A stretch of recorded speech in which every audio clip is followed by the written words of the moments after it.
प्रतापगढ़ के राजा ने अपने उत्तराधिकारी की खोज में एक अनोखी परीक्षा का आयोजन किया, जिसमें ईमानदारी और साहस की परख होनी थी। यह कहानी उसी परीक्षा और एक साधारण लड़के ध्रुव की है, जिसने अपनी सच्चाई से सबका दिल जीत लिया। बहुत समय पहले की बात है। प्रतापगढ़ के राजा को कोई संतान नहीं थी।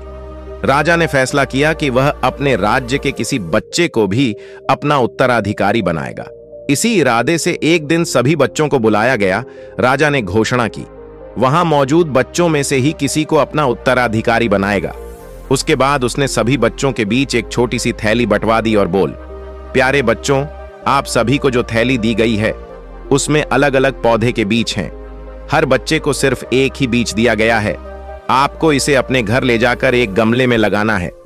6 महीने बाद हम फिर यहां इकट्ठा होंगे और उसे समय फैसला करूंगा कि मेरे बाद प्रतापगढ़ का अगला शासक कौन होगा। उन्हीं लड़कों में ध्रुव नाम का भी एक लड़का था। बाकी बच्चों की तरह वह भी बीज लेकर खुशी खुशी अपने घर वापस पहुंच गया।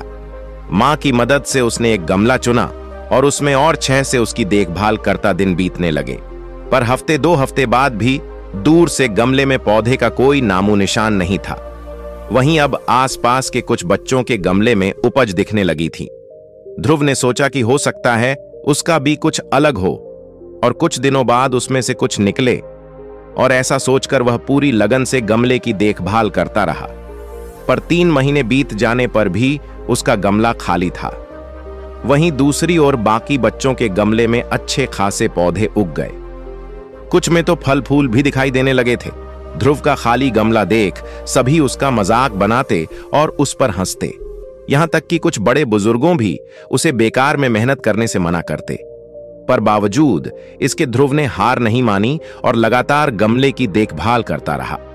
देखते देखते 6 महीने भी बीत गए और राजा के सामने अपना गमला ले जाने का दिन आ गया।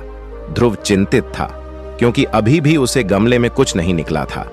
वह मन ही मन सोचने लगा, अगर मैं ऐसे ही राजा के सामने चला गया तो सब लोग मुझ पर कितना हंसेंगे, और कहीं राजा भी मुझसे नाराज हो गया और सजा दे दी तो किसी को यकीन नहीं होगा कि मैं बीच में रोज पानी डालता था। तब मुझे कितना आलसी समझेंगे।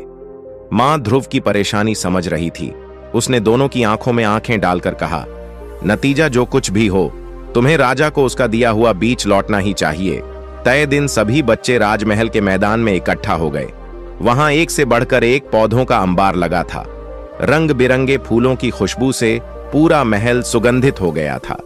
ध्रुव का खाली गमला देखा। बाकी बच्चे उसका मजाक उड़ा रहे थे। तभी राजा के आने की घोषणा हुई। सभी बच्चे शांति से अपनी जगह खड़े हो गए। सबके अंदर बस एक ही प्रश्न चल रहा था कि कौन बनेगा। राजा बच्चों के बीच में होकर आगे बढ़ने लगे। वह जहां से भी गुजरते बच्चे तन खड़े हो जाते और अपने आप को योग्य उत्तराधिकारी साबित करने की कोशिश करते हैं। तमाम खूबसूरत पौधों को देखने के बाद राजा की नजर ध्रुव पर पड़ी। क्या हुआ, तुम्हारा गमला खाली क्यों है? राजा ने पूछा। मैं रोज इसमें पानी डालता था, धूप दिखता था। 6 महीने तक मैंने इसकी पूरी देखभाल की, पर फिर भी इसमें से पौधा नहीं निकला। ध्रुव की हिचकिचाहट के साथ बोला। राजा बाकी गमले देखने के लिए आगे बढ़ गया, और जब सभी गमले देखने के बाद उसने बच्चों को संबोधित किया। आप लोगों ने खुद को साबित करने के लिए कड़ी कड़ी मेहनत की। ज्यादातर लोग किसी भी कीमत पर राजा बनना चाहते, लेकिन एक लड़का है जो यहां खाली हाथ चलाया आया। तुम यहां मेरे पास आओ। सबके सामने इस तरह बुलाया जाने पर ध्रुव को कुछ अजीब लगा।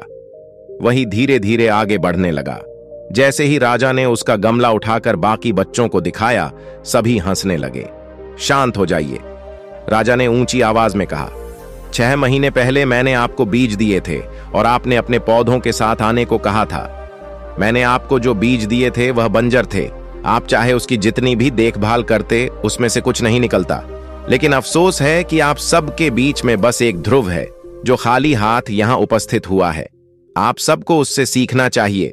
पहले तो उसने ईमानदारी दिखाई की और लोगों की तरह बीज में से कुछ ना निकले, पर दूसरा बीज नहीं लगाया, और उसके बाद खाली गमले के साथ यहां आने का साहस दिखाया, यह जानते हुए भी कि लोग उस पर कितना हंसेंगे, उसे कितना अपमानित होना पड़ेगा। मैं घोषणा करता हूं कि ध्रुव ही प्रतापगढ़ का अगला राजा होगा। यही उसकी ईमानदारी का फल है।